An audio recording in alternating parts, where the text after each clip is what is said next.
Quelle belle initiative que ce Forum pour l'engagement. Merci, cher Julien Goenisch, de cette initiative et plus largement pour votre investissement de longue date en faveur de l'inclusion. Chacun dans vos domaines de spécialité et d'intervention respectifs, vous allez vous employer durant cette journée à contribuer avec ardeur et conviction, j'en suis sûre, à poser les pierres d'un nouveau pacte sociétal. Un grand merci par avance à tous de votre mobilisation. C'est ensemble, en partageant nos expériences et nos pratiques, que nous construirons cette société plus inclusive qui permet à chacun, avec ses particularités, de trouver sa place. 12 millions de Français en situation de handicap. Le handicap, c'est l'affaire de tous. Tous concernés, nous devons tous nous mobiliser.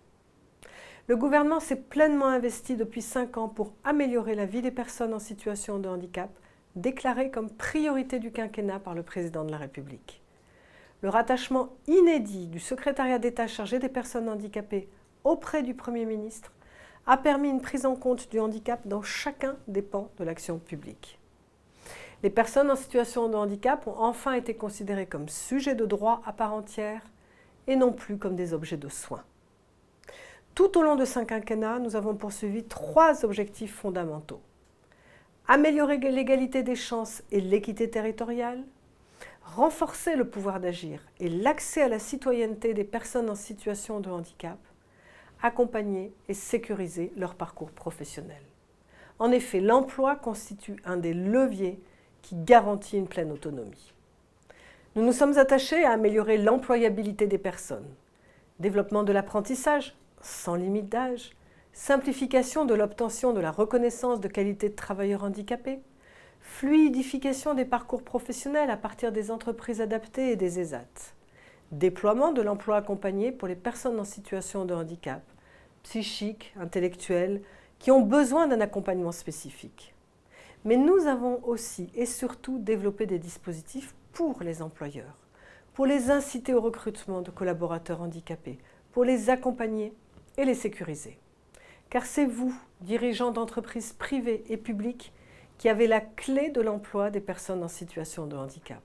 Nous aurons beau mettre en place les meilleurs dispositifs, si nous ne démystifions pas le handicap en montrant la diversité des situations à 80% invisible, je le rappelle, si nous ne disons pas haut et fort tous ensemble, gouvernement, employeurs, acteurs associatifs et surtout personnes en situation de handicap, que emploi et handicap c'est possible, nous n'avancerons pas.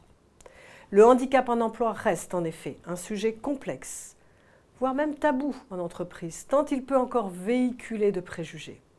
Il est encore aujourd'hui le premier motif de discrimination. C'est pour cette raison qu'un nombre conséquent de demandeurs d'emploi et de salariés cachent leur handicap, alors que certains pourraient bénéficier d'accompagnement pour éviter de surcompenser dans leur quotidien professionnel. Je reste convaincue que les dirigeants ne sont pas malveillants, mais beaucoup sont surtout démunis sur ce sujet qui leur semble complexe et qu'ils ne savent pas comment aborder. Et pourtant, leur responsabilité est forte.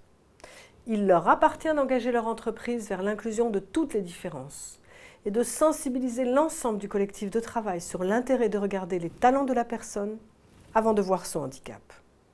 Ces dernières années, de plus en plus de dirigeants ont pris conscience du rôle essentiel qu'ils devaient jouer pour impulser de véritables politiques RH inclusives, facteurs de progrès, tant pour la performance de l'entreprise que pour les enjeux de qualité de vie au travail, de RSE, de marque employeur.